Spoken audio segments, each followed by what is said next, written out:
সবথেকে বড় সুখ কি? কেউ বলবেন নিজের লক্ষ্য প্রাপ্ত করা, কেউ বলবেন ধন উপার্জন করা, কেউ বলবেন নিদ্রাই সবথেকে বড় সুখ, কেউ বলবেন রাজ্য লাভ করা, আবার কেউ বলবেন মাতার হাত থেকে খাবার খাওয়া, আদি ইত্যাদি। কিন্তু যদি সত্যি কথা বলি, এই সংসারের সবথেকে বড় সুখ হল সেবা করা। কখনো কাউকে সেবা করে দেখুন। এই সেবা দ্বারা অন্য কোনো মানুষের আশীর্বাদ লাভ করাতেই সুখ রয়েছে। আপনার সেবা ভাব দ্বারা যখন কোনো মানুষ নিজের অন্তরাত্মা থেকে আপনাকে আশীর্বাদ করে, তার থেকে বড় সুখ আর কিছুই নেই। কারণ প্রত্যেক মানুষের মধ্যে ঈশ্বর বাস করেন। নরের সেবাই হল নারায়ণের সেবা। নিষ্কাম সেবা করাই হল সবথেকে বড় সুখ। তাই নিজের অন্তরে সেবার এই ভাব জাগ্রত করুন। যে সুখের কথা আমি বলছি, সেই সুখ অনুভব করেই দেখুন। এই মন সুপ্রসন্ন হয়ে বলবে, রাধা রাধা। বাহ! পুষ্পের সুবাস আমার খুব ভালো লাগে। অত্যন্ত সুন্দর হয় এই পুষ্প। এইভাবে চারিদিকে পুষ্প দেখে মন আনন্দিত হয়ে ওঠে। এবার আপনারা ভেবে দেখুন, আমার চারিদিকে পুষ্প নয়, আগুন আছে। তাহলে কি হবে? আমার শরীর কি জ্বলে যাবে না? অবশ্যই জ্বলবে। শরীরকে কি আগুনের তাপ সহ্য করতে হবে না? অবশ্যই সহ্য করতে হবে। এটাই হলো প্রকৃতির নিয়ম। এই নিয়ম কিন্তু আমরা সবাই জানি, কিন্তু আমাদের মধ্যে বেশিরভাগ মানুষ এই বিভ্রান্তি নিয়ে বাঁচি যে এই যে প্রকৃতির নিয়ম, তা আমার উপর প্রযোজ্য নয়। তা কিন্তু নয়। আমাদের চতুর্দিকে এই যে নিসর্গ রয়েছে, আমরা তার কতটা ক্ষতি করি সেটা একবার ভেবে দেখুন। আমরা বনাঞ্চল জ্বালিয়ে দিই, বায়ু দূষিত করি, জল দূষিত করি, প্রাণীদের হত্যা আমরা করি। কেন? এই নিসর্গ আমরা নষ্ট করি, যদিও আমরা জানি যে আমরাও হলাম এই নিসর্গেরই অংশ। এবার দেখুন, শরীরের কোনো অংশে যদি আগুন ধরান, আস্তে আস্তে সমস্ত শরীরও জ্বলে যাবে। সেইভাবেই নিসর্গ যদি নষ্ট হয়ে যায়, তাহলে মনুষ্য জাতিও নষ্ট হয়ে যাবে। তাই এই যে নিসর্গ আপনি দেখছেন, এই পুষ্প, এই বৃক্ষ, বায়ু, জল, এদের সকলকে রক্ষা করুন, নষ্ট নয়। মনে রাখবেন, যদি নিসর্গ থাকে মানুষ থাকবে, যদি নিসর্গ থাকে তাহলেই জীবন থাকবে। আসুন আমার সাথে ভালোবেসে বলুন, রাধা রাধা। এই সংসারে সবাই বলেন, আমি অর্জুনের মতো হয়ে উঠতে চাই। সবাই চায় যে তারাও যেন অর্জুনের মতো গান্ডীব লাভ করে। তারাও চায় যে তাদেরকেও মহাদেব এসে পশুপতি অস্ত্র দান করবেন। তারাও এটাই চায় মহাভারতের মতো মহাসংগ্রামে বিজয়ী হতে।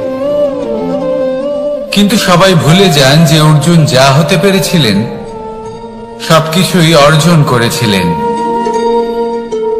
যদি আপনিও অর্জুনের মতো গান্ডীব লাভ করতে চান, তবে আপনাকেও তার মতোই শ্রেষ্ঠ কাঠ নির্বাচন করতে হবে।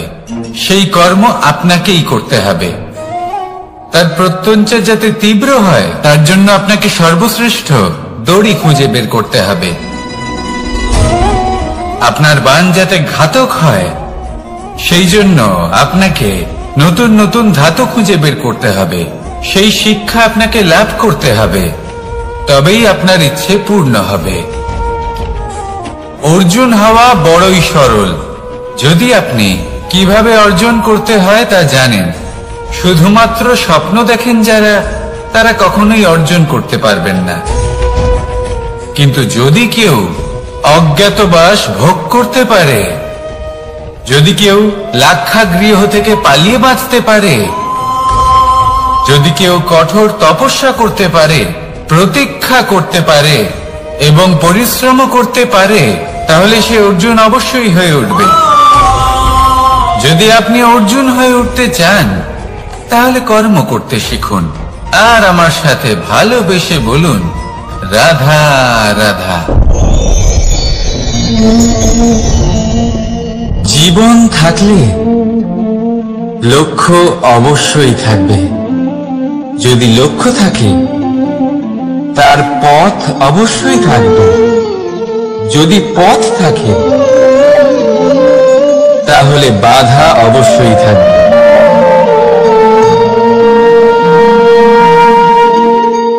আর এর উপরেই নির্ভর করে যে আমরা জীবনে সফল হব না অসফল, পুরস্কারের ভাগীদার হব নাকি তিরস্কারের। মনে করুন আপনাকে একটা কাজ করতে হবে, আপনাকে পর্বত আরোহণ করতে হবে, আর সেই পথের ঢাল আপনাকে একাধিকবার ফেলে দেবে। পাথর আপনাকে একাধিকবার আহত করবে। এই অবস্থায় কি করবেন? সাধারণ মানুষ বেছে নেয় প্রতিশোধ। সেই পর্বতকে নষ্ট করে দেওয়ার চিন্তা ভাবনা করে, তার ভিতকে নড়িয়ে দেওয়ার কথা ভাবে সেই মানুষ। কিন্তু পর্বতকে তো কেউ নষ্ট করতে পারে না। তাই অসফল হওয়ার সাথে সাথে কুখ্যাতিরও ভাগীদার হয়ে যায় সে। দ্বিতীয় পথ হল পরিবর্তন। যদি আপনি সেই পর্বত ভাঙার পরিবর্তে তাতে সোপান তৈরি করেন, তাহলে আপনিও সেই পর্বতে উঠতে পারবেন, অন্য কেউও তাতে উঠতে পারবে, আগামী প্রজন্ম তাতে উঠতে পারবে, আর সেই আগামী প্রজন্ম সর্বদা আপনার সুনাম করবে। তাই জীবনে প্রতিশোধ নয়, পরিবর্তন বাছুন। বদলা নয়, বদল বেছে নিন। আপনার বাধা আপনার বন্ধু হয়ে যাবে। রাধা রাধা। সমস্ত মানুষের জীবন কিছুটা সমান হয়।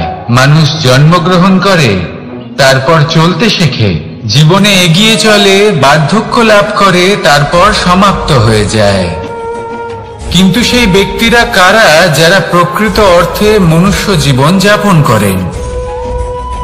এনারা হলেন সেই ব্যক্তি যারা পড়ে গেলেও আবার উঠে দাঁড়ানোর চেষ্টা করেন, নিজের ভেঙে পড়া অস্তিত্বকে আগলে নিয়ে আবার একটা আকার দেওয়ার চেষ্টা করেন, ভগ্ন আশাকে আবার একটা নতুন দিশা দেন।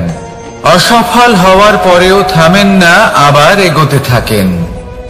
অসফল হওয়ার পরে যদি আপনি থেমে যান, তাহলে সাফল্য আপনার সামনে অপেক্ষা করে, কিন্তু আপনি তা দেখতে পান না। তাই জীবনের সংঘর্ষে অংশগ্রহণ করতে শিখুন। জীবনের সংঘর্ষ থেকে পালাবেন না। আসুন আমার সাথে ভালোবেসে বলুন, রাধা রাধা।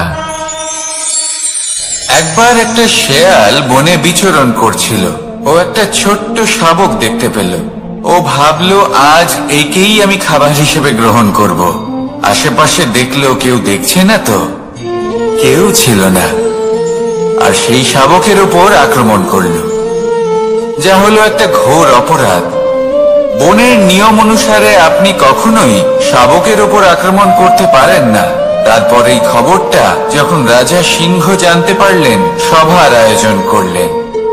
কিন্তু সেখানে শেয়াল বলল, আমি তো এরকম কিছু করিনি। কিন্তু যদি আপনি এরকম বলেন, কোনো প্রমাণ দিন, এর কোনো সাক্ষী আছে? তখন রাজা সিংহ পেঁচাকে ডেকে পাঠালেন, যে সেই মুহূর্তে বৃক্ষের শাখার ওপর বসেছিল। সে সব কিছু দেখেছিল। পেঁচা সব সত্যি কথা বলল, আর শেয়ালকে মৃত্যুদণ্ড দেয়া হলো। এবার এই কাহিনী আমি আপনাকে কেন শোনালাম? কারণ মানুষও কখনো কখনো এরকম কর্ম করেন যা শিয়াল করেছে। এটা ভাবেন কেউ দেখছে না যখন আমি অনুচিত কর্ম করতেই পারি, কিন্তু না, আপনি যাই করুন না কেন কেউ না কেউ অবশ্যই তা দেখছে। কোনো ব্যক্তি না হলেও কোনো প্রাণী, না হলে কোনো যক্ষ বা দেব বা প্রেত।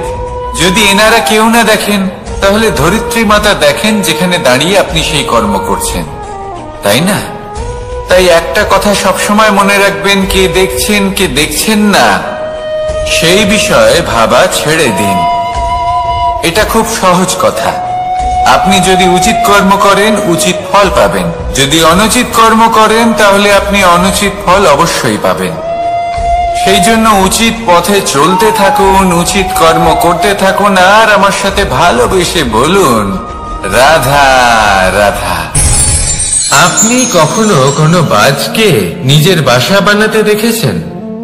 এই বাজ যখনই কোনো বাসা বানায় তখন উঁচু গাছের ডালে বা কোনো পর্বতের শিখরে বাসা বানায়, অনেক উচ্চতায়, আর সেখানে তার সন্তানও জন্মগ্রহণ করে। যখন এই সন্তানেরা জন্মায় তখন এই বাজ খুবই ভালোবেসে এবং খুব সাবধানে এদের পালন পোষণ করে। নিজের ঠোঁট দিয়ে তাদের ঠোঁটে খাবার পরিবেশন করে।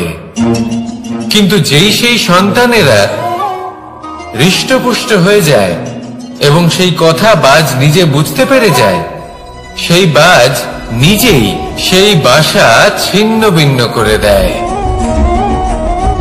সেই সন্তান যাদের সবেমাত্র ডানা গজিয়েছে, কিভাবে উঠতে হয় তারা জানে না, সেই সন্তানগুলিকে উচ্চতা থেকে ঠেলে দেয়। সেই সন্তান প্রথমে ভয়ভীত হয়ে যায়। তারা সামনে মৃত্যুকে দেখতে পেয়ে ভয়ের কারণে তাদের ডানা ঝাপটাতে থাকে, আর সেই প্রক্রিয়াতেই সেই সন্তানগুলি উড়তে শুরু করে দেয়। এবার এই ঘটনায় আমরা কি শিক্ষা পেতে পারি? এটাই, যদি আপনি মাতা পিতা হন তাহলে নিজের সন্তানকে অবশ্যই স্নেহ করুন, কিন্তু তাদেরকে নিজের আঁচলের তলায় বেঁধে রাখবেন না। যদি আপনি চান আপনার সন্তান জীবনে উন্নতি করুক তাহলে নিজের মুঠো থেকে তাদের স্বতন্ত্র করে দিন, এই সংসারে সংঘর্ষ করতে দিন। সেই সন্তান নিজেই বুঝতে পারবে যে জন্মের সময় পাওয়া ডানা কি করে ব্যবহার করতে হয়। আর আপনার চোখের সামনে আপনার সন্তান এই আকাশে উড়তে থাকবে। তাহলে আসুন আমার সাথে ভালোবেসে বলুন রাধা রাধা। সংসারে সবচেয়ে পবিত্র মানা হয় গঙ্গা জলকে। কখনো ভেবে দেখেছেন কেন? কারণ গঙ্গা জলের আবির্ভাব অত্যন্ত শুদ্ধ হয়, তার জন্ম শুদ্ধ হয়, যেখান থেকে তার শুরু সেটাই শুদ্ধ হয়। আর শুরুটা শুদ্ধ হওয়া অত্যন্ত আবশ্যক। আমাদের জীবনে সবই শুরু হয় আমাদের ভাবনা থেকে। নিজের ভাবনাকে শুদ্ধ রাখুন, কারণ এই ভাবনা থেকেই আবির্ভাব হয় শব্দের। আপনার শব্দ শুদ্ধ রাখুন, কারণ এই শব্দ দ্বারাই আপনার কাজ সম্পন্ন হয়। আপনার কাজ শুদ্ধ রাখুন, কারণ এই কাজ দ্বারাই তৈরি হবে আপনার স্বভাব।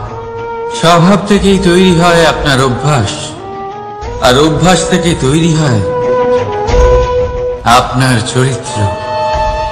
আর এই চরিত্র সংসারের সমক্ষে এক আদর্শ হয়ে ওঠে। তাই ভাবনা থেকে আদর্শের এই যাত্রা শুভ তখনই হয়ে ওঠে যখন আপনার ভাবনা শুদ্ধ হয়।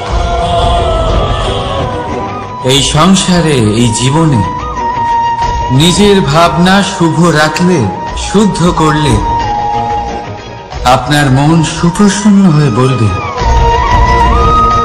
রাধা রাধা। মানুষ জন্মগ্রহণ করে, তার সাথে ভয়েরও জন্ম হয়। ছোটবেলা থেকেই আমাদের মনে কোনো না কোনো প্রকারের ভয় থেকেই যায়। কেউ এই বিষয়ে ভয় পায় যে তার কোনো বস্তু তার থেকে দূরে চলে যাবে। কেউ এই বিষয়ে ভয় পায় যে আমি নিজেকে হারিয়ে ফেলব।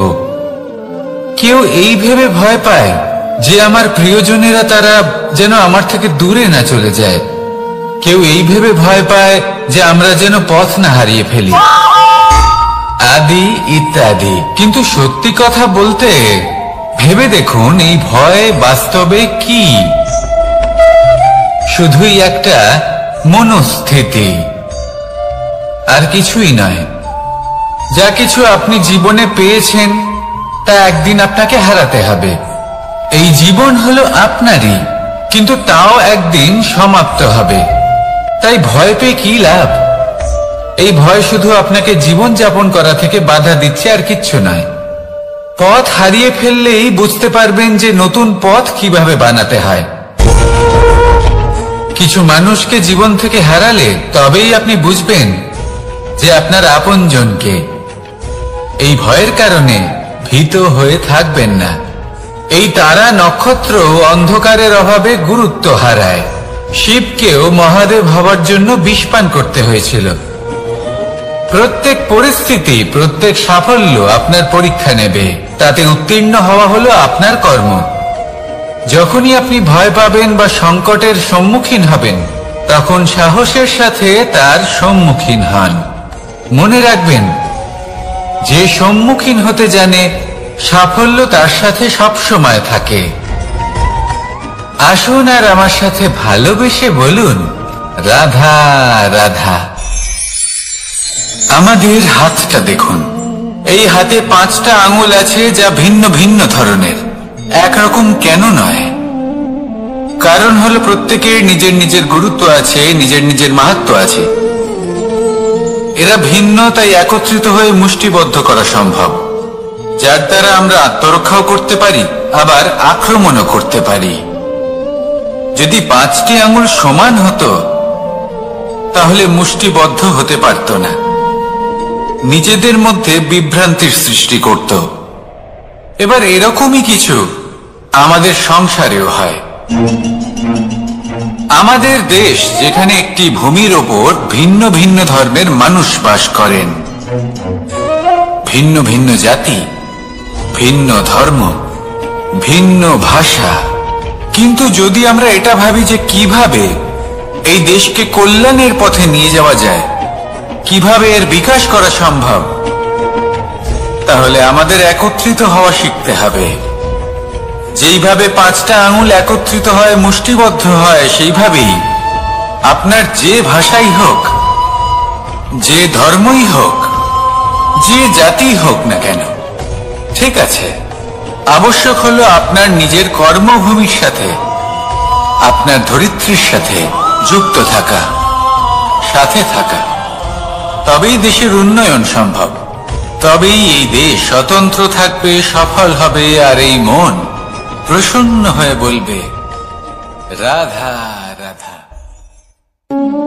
মাকড়সারা ভীষণ পরিশ্রম করে এটা তৈরি করে, নিজের শরীরের রস দিয়ে এই জাল বনে। আপনি কি এটার উদ্দেশ্য জানেন? আসলে মাকড়সা এই জালে ছোট কীটপতঙ্গ ধরে তাদেরকে খাদ্যরূপে গ্রহণ করে। কিন্তু আপনি কি এই কথা জানেন যে একদিন মাকড়সা নিজেই নিজের জালে জড়িয়ে মৃত্যুবরণ করে থাকে? বলুন, কি করেন আপনি এই জাল দেখতে পেলে? দেখতে পেলেই মুছে ফেলেন এর অস্তিত্ব, তাই না? তেমনি অন্যদিকে পাখির বাসা, পাখিরাও ভীষণ পরিশ্রম করে এটা তৈরি করে। কিন্তু যদি পাখি একদিন এটা ছেড়ে চলে যায়, তাহলেও লোকে এটা নষ্ট করে দেয় না। কারণটা কি? এর কারণ হলো এর নির্মাণ জীবন সঞ্চারের জন্য করা হয়েছিল, নষ্ট করার জন্য নয়। তাই মনে রাখবেন, জীবনে আপনার পরিশ্রম যতই বেশি হোক না কেন, যদি আপনার লক্ষ্য শুভ না হয়, তাহলে আপনারও বিনাশ নিশ্চিত। তাই সৃজন করতেই থাকুন আর মুগ্ধ হয়ে বলুন, রাধা রাধা।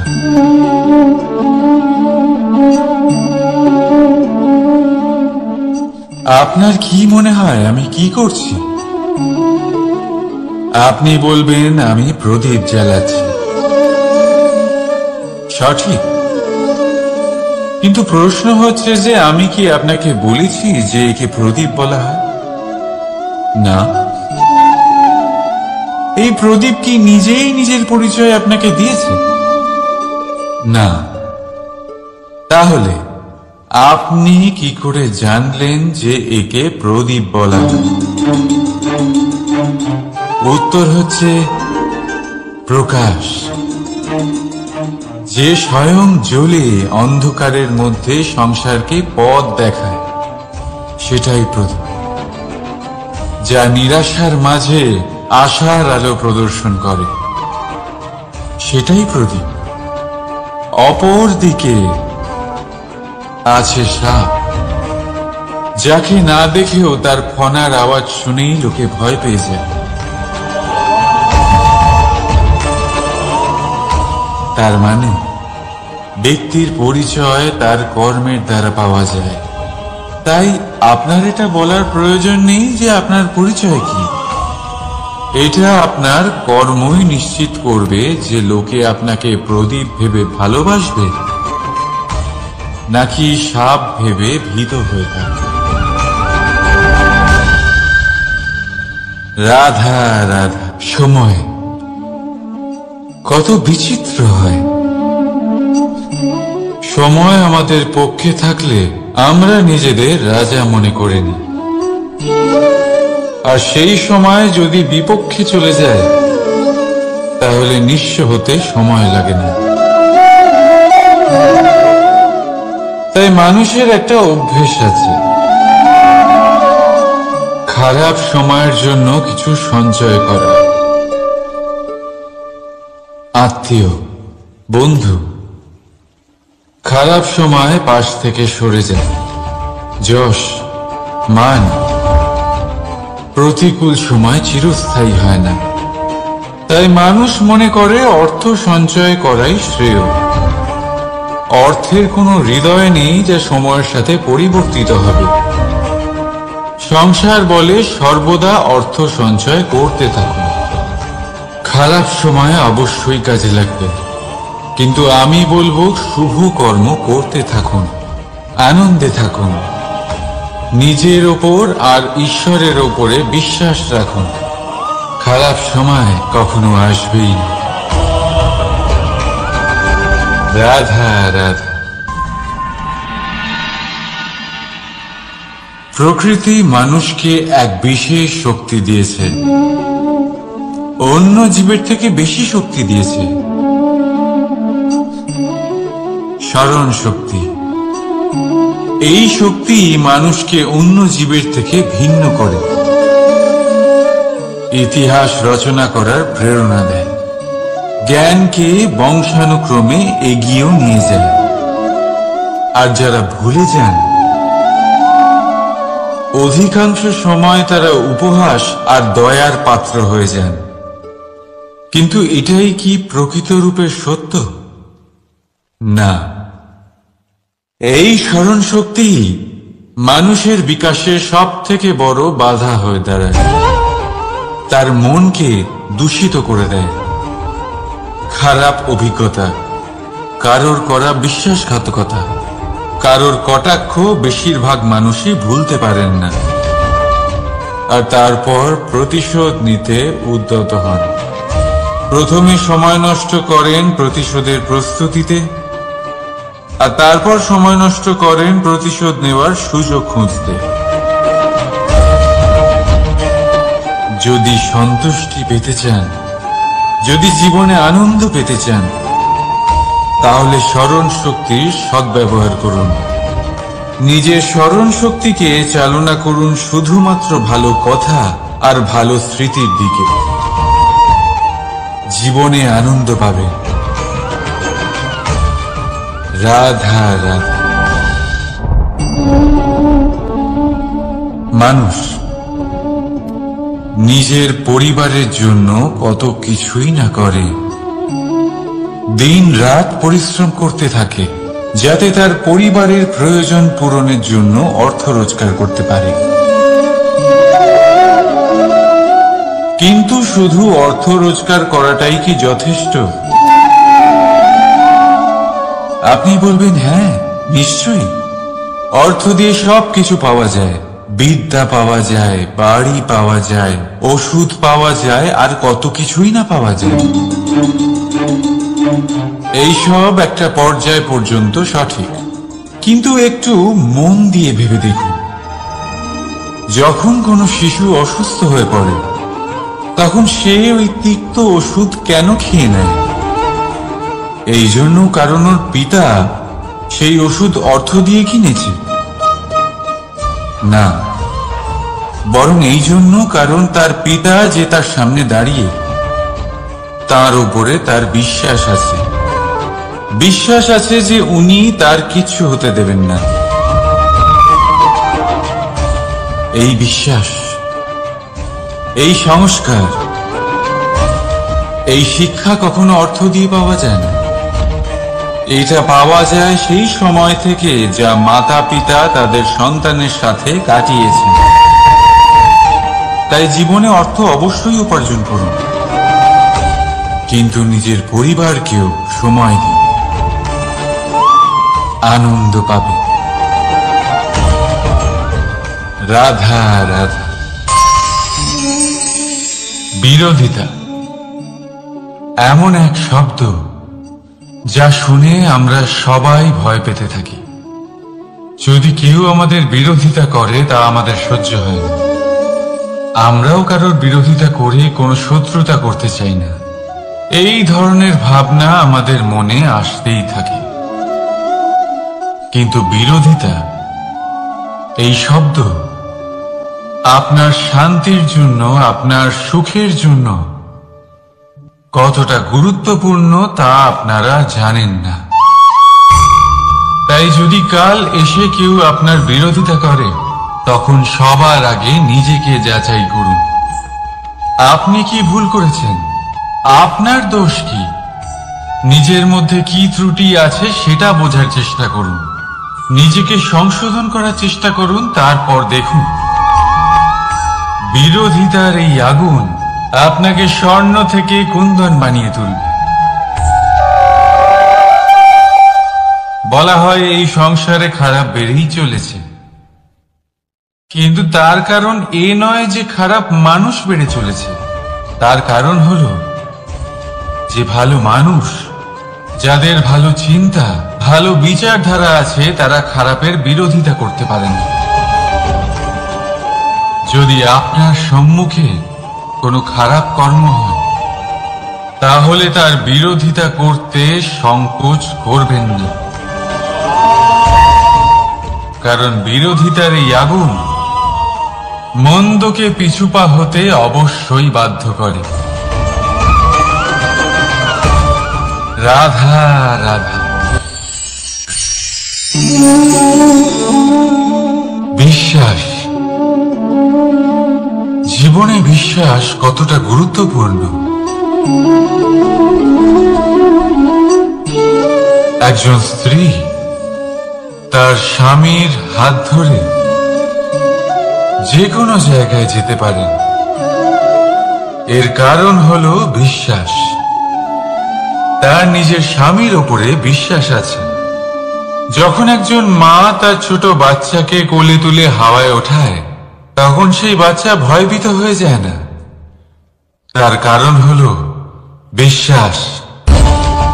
তার বিশ্বাস আছে যে তার মা তার কিচ্ছু হতে দেবে না।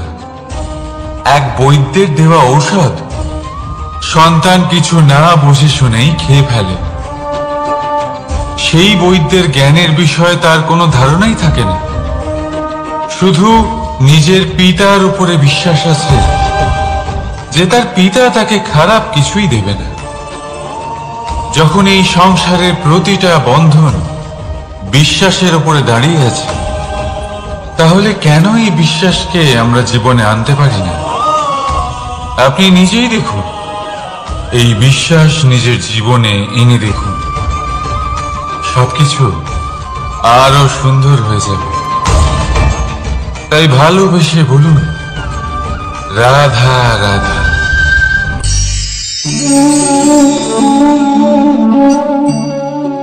অহংকার,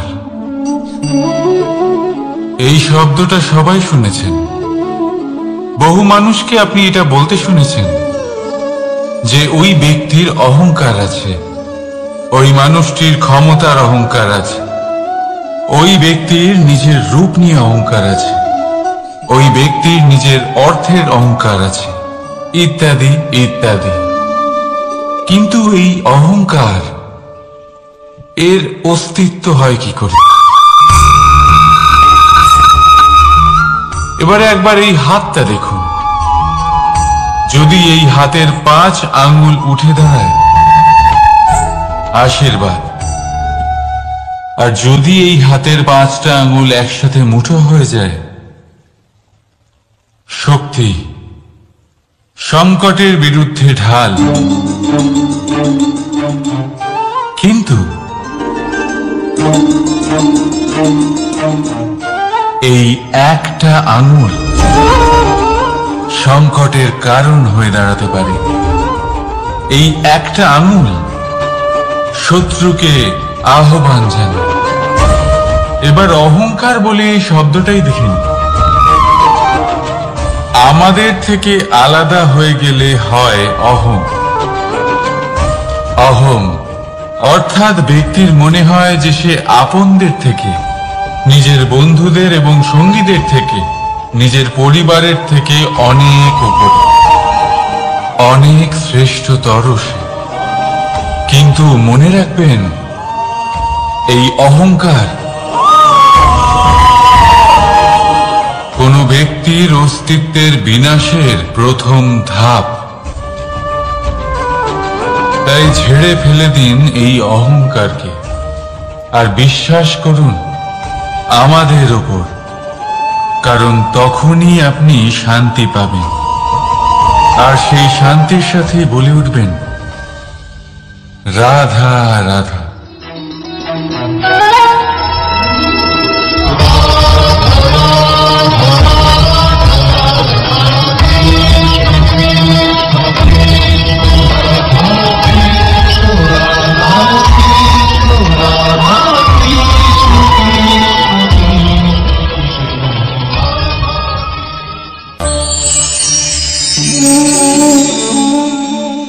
সাফল্য। যদি আপনাকে জীবনে সাফল্য পেতে হয়, তাহলে আপনি একাধিক মানুষ পাবেন যারা একাধিক উপায় বলবে আপনাকে সাফল্য পাওয়ার। দীর্ঘ সময় ধরে পরিশ্রম, চেষ্টা, নির্ধারণ, নিষ্ঠা, এই বিষয়ে ভাষণ দিতে থাকবেন। একাধিক রকমের উদাহরণ আপনার সামনে তুলে ধরবেন। কিন্তু আমার এটা মনে হয়, আমরা কেন সেই বিষয়ে কথা বলি না যা মানুষকে অসফল করে তোলে? শুধু দুটো ব্যাপার অসফল হওয়া নিশ্চিত করে। শুধু 2 ধরনের মানুষ বেশিরভাগ অসফল হন। প্রথম তারা যারা ভাবে অনেক কিছু কিন্তু কিছুই করে না। আর দ্বিতীয় তারা যারা অনেক কিছু করতে থাকে কিন্তু ভাবনা চিন্তা না করে। ভাবনা আর কর্ম, এদের মাঝে সামঞ্জস্য রাখা খুব জরুরি। যদি এটা থাকে, তাহলে জীবনে কখনো অসফল হবেন না। রাধা রাধা। আপনি অনেককে এই কথা নিশ্চয়ই বলতে শুনেছেন, এই ব্যক্তির দৃষ্টিতে দম্ভ আছে, এই ব্যক্তির চোখের উপর অহংকারের পর্দা পড়ে আছে, ইত্যাদি ইত্যাদি।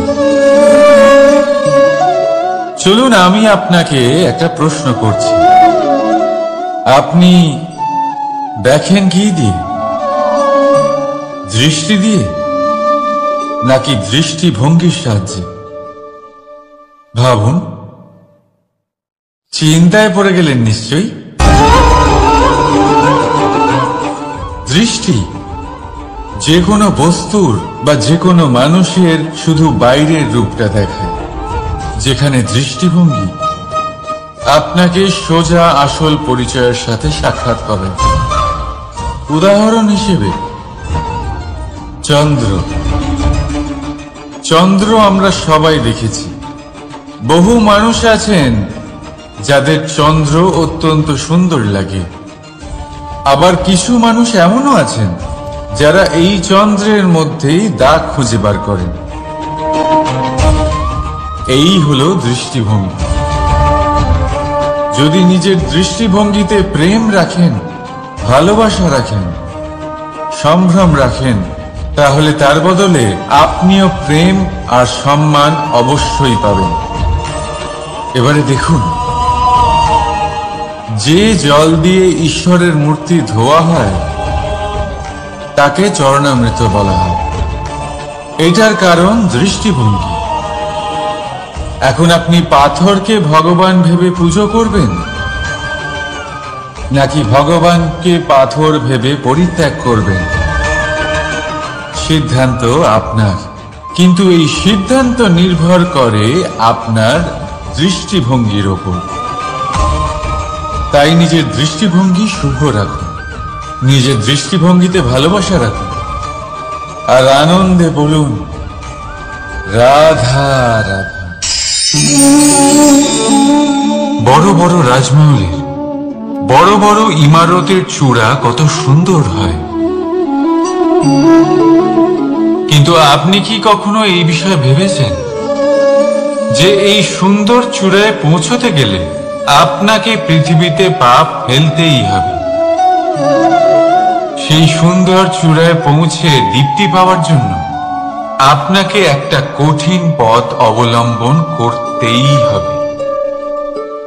যদি আপনি কোনো কঠিন পথে না গিয়ে এই পৃথিবীর সাহায্য ছাড়াই শুধু উচ্চতার দিকে অগ্রসর হতে থাকেন, তাহলে সর্বদা অসফল হবেন। সেই জন্য নিজের স্বপ্ন পূরণের এই যাত্রাতে নিজের পথ কখনোই হারাবেন না, নিজের পথ থেকে সরবেন না। যদি এমন করেন তাহলে তো আপনার স্বপ্ন পূরণ হবেই না, তার সাথে আপনি নিজের পথও হারাবেন। রাধা রাধা। কৌতুক অর্থাৎ হাসি, এটা জীবনে কতটা গুরুত্বপূর্ণ। আমরা সর্বদাই হাসতে চাই, আমরা সর্বদা অন্যের মুখে এই হাসি দেখতে চাই, কিন্তু এই কৌতুক অনেক প্রকারের হয়। আর এই কৌতুকের ভিত্তি কি, সেটাও খুব গুরুত্বপূর্ণ। কৌতুক কেবল তখনই পাবেন যখন তা শুদ্ধ মন থেকে আসবে। কৌতুক তখনই পাবেন যখন তার সামনের জনকেও হাসিয়ে তার কষ্ট হরণ করবে। এবারে যদি কৌতুক হিংসার থেকে বেরোয়, তখন তা কটাক্ষ হয়ে যায়, সামনের মানুষের মনে আঘাত করে। তারপরে সে তৈরি থাকে যে কখন আপনার উপরে আবার প্রহার করতে পারবে। তাই যদি হাস্য কাউকে ছোট করার জন্য হয়, তা হাস্য নয়, উপহাস হয়ে যায়। আর তা সামনের জনকে আনন্দ নয়, শুধু অপমান দেবে। আর অপমানিত ব্যক্তির মন তিক্ত হয়ে থাকে। তাই মনে রাখবেন যে এই কৌতুক যেন কৌতুকই থাকে, তা উপহাস বা কটাক্ষ না হয়ে যায়। রাধা রাধা।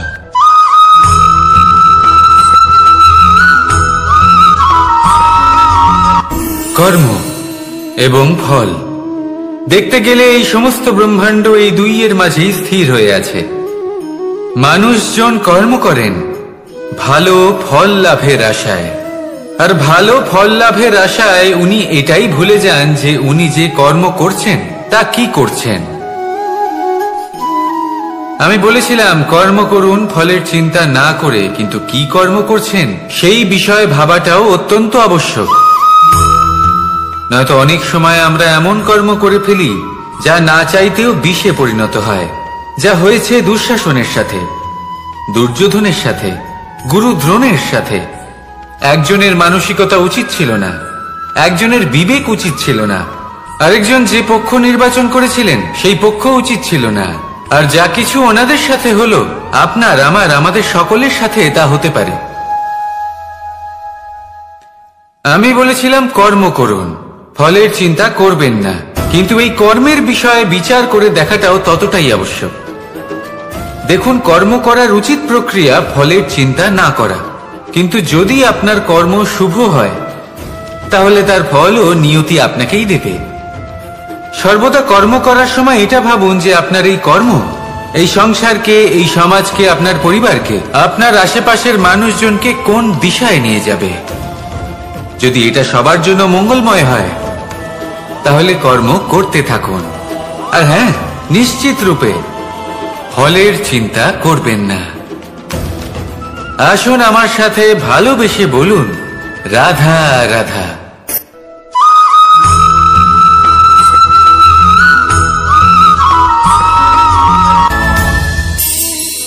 এই সংসারে এমন কোনো পর্বত নেই যা এতটাই উঁচু যে মানুষ তার শিখরে পৌঁছতে পারবে না, তাকে অতিক্রম করতে পারবে না। এই সংসারে এমন কোনো সাগর নেই যা কিনা এতটাই গভীর যেখানে মানুষ তার তলদেশে পৌঁছে ফিরে আসতে পারবে না। একটা ছোট্ট বরফের টুকরো পর্বতের শিখরে গলে গিয়ে বইতে থাকে, আর দেখতে দেখতেই তা মহানদী গঙ্গায় পরিবর্তিত হয়। এর কারণ কি? এর কারণ হলো প্রচেষ্টা, প্রারব্ধ নয়। এই প্রচেষ্টাই সুনিশ্চিত করে যে আপনার প্রারব্ধ কি হবে। এই সমস্ত কিছু হলো প্রচেষ্টা আর প্রারব্ধের খেলা। আপনার প্রচেষ্টা যেরকম হবে আপনার প্রারব্ধ সেরকমই হবে। আর আপনার প্রচেষ্টা যদি উচ্চ মানের হয় তাহলে প্রারব্ধকে আপনার সামনে নত হতেই হবে। কি বলেন? তাহলে আসুন আমার সাথে ভালোবেসে বলুন রাধা রাধা। অনেক সময় মানুষ অতীতকে দেখেন আর তখন অহংবোধে পরিপূর্ণ হয়ে ওঠেন। কখনো বর্তমানের দিকে তাকান, ভবিষ্যতের দিকে তাকান আর পরিতৃপ্তিতে ভরে ওঠেন। কেন বুঝতে পারেন না একটা সহজ কথা? এই যে সৃষ্টি, এই সৃষ্টি হলো একটা বড় চক্র যা বারংবার আপনার কাছে ফিরে আসবেই। কঠিন থেকে কঠিনতর পরীক্ষায় আপনাকে নিযুক্ত করবে, যাতে আপনাকে উত্তীর্ণ হতেই হবে। যা কাল ছিল তা আজ নেই, এটা সবাই জানেন। যা আজ আছে তা হয়তো কাল থাকবে না, এটাও আপনাকে মেনে নিতে হবে, তাও আবার হাসি মুখে। শান্ত থাকতে শিখুন আর কখনোই মনের মধ্যে অহংকার উৎপন্ন হতে দেবেন না। হতে শিখুন সেই হিমবাহের মতো। হয়তো এই জন্যই এত শীতল থাকে কারণ ও জানে গতকালও জল রূপে ছিল, আজ বরফ রূপে হয়তো আছে, কিন্তু কাল পুনরায় সে জলেই পরিণত হবে। নিজেকে শান্ত রাখুন। হয়তো আজ আপনি সাফল্যের শিখরে আছেন, হয়তো বা নেই। আপনাকে প্রত্যেক দিন অবশ্যই দেখতে হবে। শুধু নিরন্তর প্রচেষ্টা করতে থাকুন, প্রত্যেক পরিস্থিতির জন্য তৈরি থাকুন, আর একে ভারসাম্যে রাখতে শিখুন। আপনার কাল হোক, আজ হোক বা আগামীকাল, আপনার ভালো দিন হোক বা খারাপ দিন, সব পবিত্র হয়ে যাবে। তাহলে আসুন আর আমার সাথে ভালোবেসে বলুন রাধা রাধা।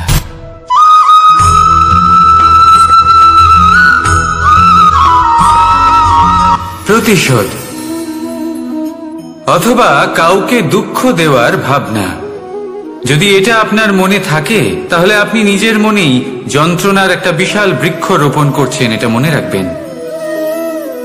কারণ কাউকে দুঃখ দেবার এই ভাবনা, এটা হলো সেই বীজ যা আপনার মনেই পতিত হবে, আপনার মনেই অঙ্কুরিত হবে, আর আপনার মনেই একটা বিশাল বৃক্ষরূপে বেড়ে উঠবে। জীবন আপনার, কর্ম আপনার, কাউকে দুঃখ দেবার ভাবনা আপনার ছিল, এই বৃক্ষ হলো আপনার, তাই এর ফলও আপনিই পাবেন, যা গ্রহণও আপনাকেই করতে হবে। মনে রাখবেন, যে মানুষ এটা ভাবে যে আমি ওকে দুঃখ দেব, ওকে কষ্ট দিতে চাই আমি, সেই মানুষই দুঃখ আর কষ্ট পেয়ে থাকে।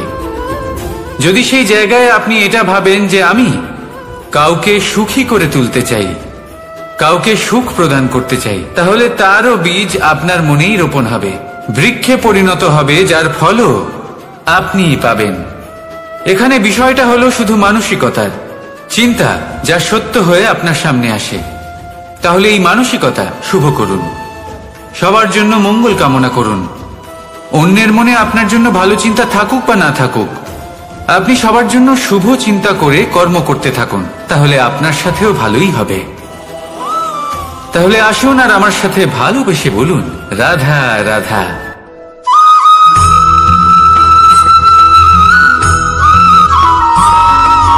দোল উৎসবে এই সমগ্র সংসার রং নিয়ে খেলা করে, কিন্তু এই রঙের সারমর্ম এই সংসার কি জানে? কখনো দেখেছেন একটা চিন্তিত মুখ শুধুমাত্র রঙের স্পর্শ পেয়ে আনন্দিত হয়ে ওঠে? দোলে আমরা কি করি? পুরাতনকে ত্যাগ করি আর নতুনকে স্বাগত জানাই। শিশিরকে বিদায় জানিয়ে এক সুন্দর, এক নতুন ঋতুকে আগমন জানাই। দুশ্চিন্তা দূর করে আসার নতুন রঙে রঙিন হয়ে ওঠা, নিজেকে আনন্দিত করা, এটাই তো হলো দোল। এবার দোলের একটা ব্যাপার আছে, দুটো রঙে একসাথে রঙিন হওয়া যায় না, একটা রং উঠলে তবেই আরেকটা রং লাগা সম্ভব।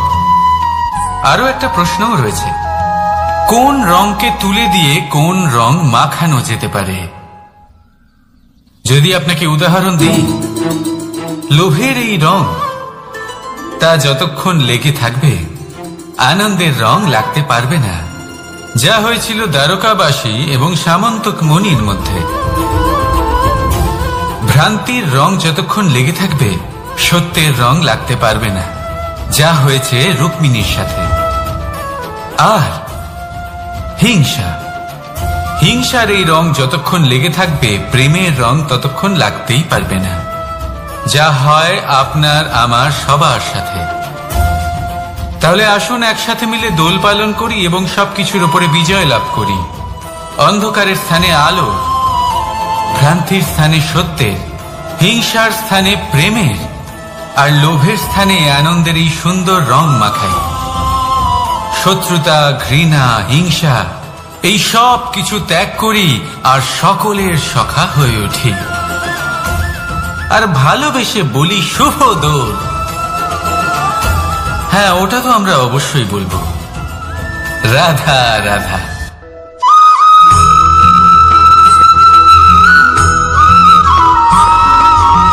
কখনো কখনো মানুষ মনে করেন যে সে নিজেই সব থেকে বেশি শক্তিশালী, তিনি হলেন জ্ঞানী। দেখুন, এটা ভালো ব্যাপার যে আপনার মধ্যে শক্তি আছে, জ্ঞান আছে, আর এটা শুধু আপনার জন্য নয়, এই সমস্ত সমাজের জন্য, দেশের জন্য, সমগ্র পৃথিবীর জন্য অত্যন্ত আবশ্যক। কিন্তু এই কথাটাও বোঝা অত্যন্ত আবশ্যক যে এই জ্ঞান যেন কখনো অহংকার না হয়ে ওঠে। যখন মানুষের মধ্যে জ্ঞান থাকে তখন সে রাম হয়ে ওঠে। রাম, যিনি সমুদ্রের বুকে সেতু বানিয়েছিলেন, বানর সেনার দ্বারা রাক্ষস রাজকে পরাজিত করেছিলেন, আর চিরকালের জন্য সবার কাছে আদর্শ হয়ে উঠেছিলেন। আর যদি মানুষের মনে অহংকার জন্মায় তাহলে সে রাবণ হয়ে ওঠে। দেশে বিদেশে যতই খ্যাতি থাকুক না কেন, সে রাক্ষস হয়ে ওঠে, নিজের সাথে সাথে সমস্ত কুলের বিনাশ করে বসে।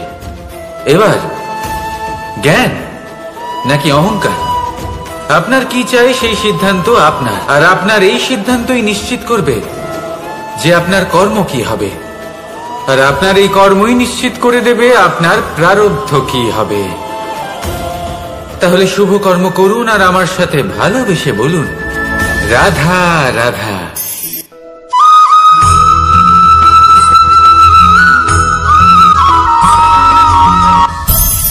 সংসারে অনেক সময় এরকম হয় যে আমরা খুব সমস্যায় থাকি, খুব বিপদের মধ্যে থাকি। আর সেই সমস্ত মানুষ যারা আমাদের কাছের মানুষ, আমাদের আপনজন, তারা আমাদের ত্যাগ করে চলে যান। আমরা এই সময় দুঃখ পাই, নিরাশ হয়ে পড়ি এবং একা একাই সেই সমস্যাকেও কাটিয়ে উঠি। এবার পরিস্থিতি যেমন খুশি হোক না কেন, সেই সব মানুষ যারা এমন সময় আপনাকে ত্যাগ করেছেন তাদের প্রতি ক্রুদ্ধ হওয়া, অভিমান করা, এটা অনুচিত। আমি বলবো তাদের প্রতি কৃতজ্ঞ থাকুন। আমি বলবো তাদের ধন্যবাদ জানান যে তারা এমন সময় আপনার সঙ্গ ত্যাগ করেছেন যখন আপনার তাদের সব থেকে বেশি প্রয়োজন ছিল।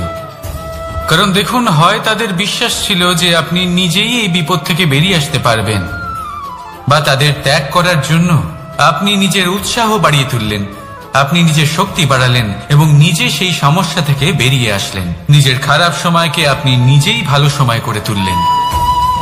শেষ পর্যন্ত আপনি আরো শক্তিশালী হয়ে উঠলেন, আরো শ্রেষ্ঠ হয়ে উঠলেন। আর এটাই তো আপনার বিজয়, যার কারণ হলো তাদের আপনাকে ত্যাগ করা। তাহলে তাদের ধন্যবাদ জানান আর আমার সাথে ভালোবেসে বলুন, রাধা রাধা।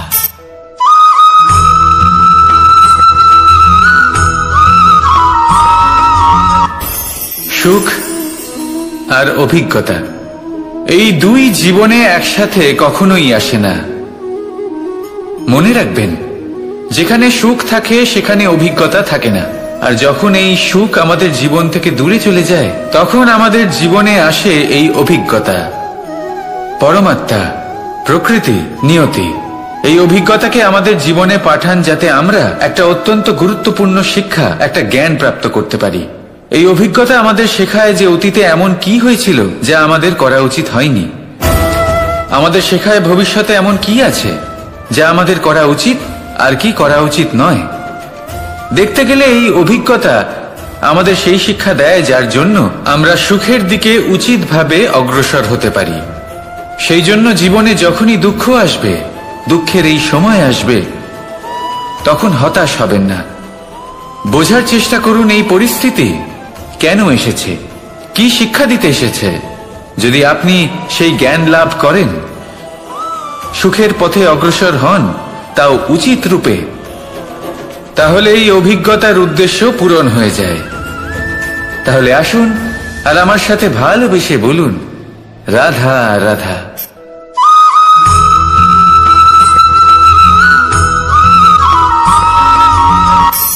ধন,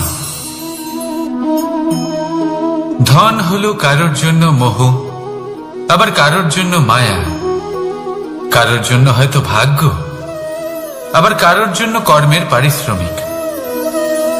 দেখতে গেলে এই ধন হয়তো সবার জন্যই অত্যন্ত প্রয়োজনীয় হয়ে থাকে। সেই জন্যই তো মানুষ নিজের সমস্ত জীবন অতিবাহিত করেন এই ধন অর্জন করার জন্য। অনেক মানুষ এমনও হয় যাদের সমস্ত জীবন এই ধন অর্জন করতেই কেটে যায়। প্রত্যেক মানুষই চেষ্টা করেন যেন তিনি ধনী হন, যত সম্ভব বেশি ধন অর্জন করতে পারেন, সম্পন্ন থাকতে পারেন। আর তা হবে নাই বা কেন? কারণ এটাই হলো এমন এক বস্তু যা আদান প্রদান এমন নানান কাজে আসে। চেষ্টা তো সব মানুষই করেন, ধন অর্জন সব মানুষ করতে পারেন না। কারণ হলো এটাই যে মানুষ ভাবেন যে তার কাছে কিছু ধন এলে তারপর তিনি কিছু করে দেখাবেন। আর ধন ভাবে যদি এই মানুষ কিছু করে দেখান তাহলে আমি তার কাছে আসব। সেই জন্য কিছু করে দেখান, এমন শ্রেষ্ঠ কাজ করে দেখান যাতে ধন নিজেই আপনার কাছে ছুটে আসে। যদি আপনি ধন লাভের আশায় ছোটেন তাহলে আপনি নিজের সন্তোষ ভাব হারিয়ে ফেলবেন। কিন্তু এই সম্পত্তি যদি আপনার কাছে ছুটে আসে তাহলে আপনাকে মহান বলা হবে। সেই জন্য কাজ করুন, শ্রেষ্ঠ কাজ করে দেখান। দেখবেন এই ধন ফলস্বরূপ আপনার কাছে আসবেই আসবে। তাহলে আসুন আমার সাথে ভালোবেসে বলুন, রাধা রাধা।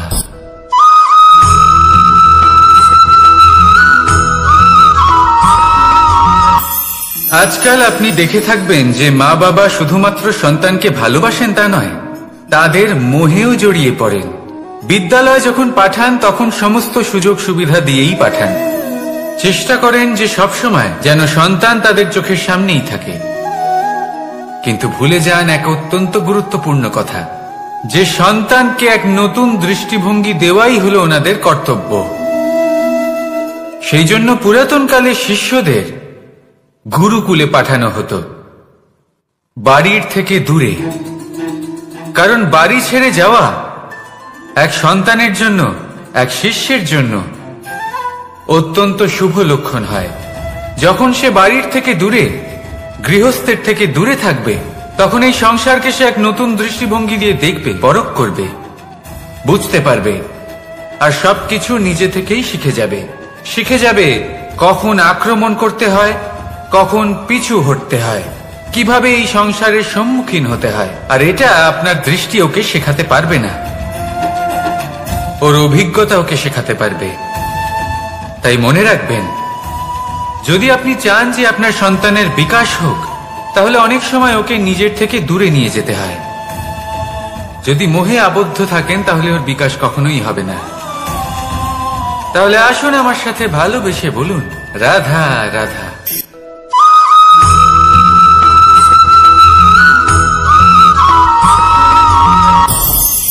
আমাদের মনে সবসময় একটা প্রশ্ন এসেই থাকে, এই জীবন যা কিনা ঈশ্বর আমাদের দিয়েছেন, একটা জীবন। ঈশ্বর এক আত্মা দিয়েছেন পৃথিবীতে বাঁচার জন্য। যতদূর আমরা জানি আমাদের কাছে একটাই জীবন রয়েছে। আমরা ভাবি এই জীবন গুছিয়ে কিভাবে রাখা যায়। প্রত্যেক মানুষ ভাবেন যে আমি কি করি যাতে এই জীবনকে গুছিয়ে রাখা যায়, কিরকম কর্ম করব, কিরকম পুণ্য করব, কি ধরনের শাস্ত্র পড়ব যাতে আমি সেই জ্ঞান অর্জন করি, যাতে জীবনটা সুন্দর করে তুলতে পারি। আমাদের সমগ্র জীবন কেটে যায় এই প্রশ্নের উত্তর খুঁজতে, সেই শাস্ত্র অধ্যয়ন করতে। এমন অনেক মানুষ তাও বুঝতে পারেন না। আসুন আজ আমি আপনাকে একটা সহজ কথা বলি, যার দ্বারা আপনি নিজের জীবন সুন্দর করবেন। জীবন, জিহ্বা, এদের দুজনেরই হলো একটাই রাশি। জিহ্বা অর্থাৎ আপনার কথা, এই কথাকে সংযত রাখুন, একে সুন্দর করে তুলুন, মধুর কথা বলুন, যতটা সম্ভব একে নিয়ন্ত্রণে রাখুন। আপনার জীবন সুন্দর হয়ে উঠবে। কারণ এই শব্দ হয় অত্যন্ত শক্তিশালী। এটা হলো এমন এক বন্ধন যা আপনার সামনের মানুষকে আপনার ব্যক্তিত্বের সাথে জুড়ে দিতে পারে। তাই এই শব্দ সংযত রাখুন, একে সুন্দর করে তুলুন। আপনার জীবন আপনা থেকেই সুন্দর হয়ে উঠবে। আর আসুন এই মধুর সুন্দর অনুভূতি দিয়ে বলুন, রাধা রাধা।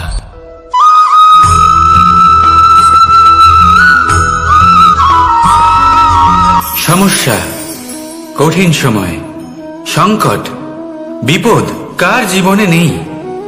প্রত্যেকের জীবনে আছে।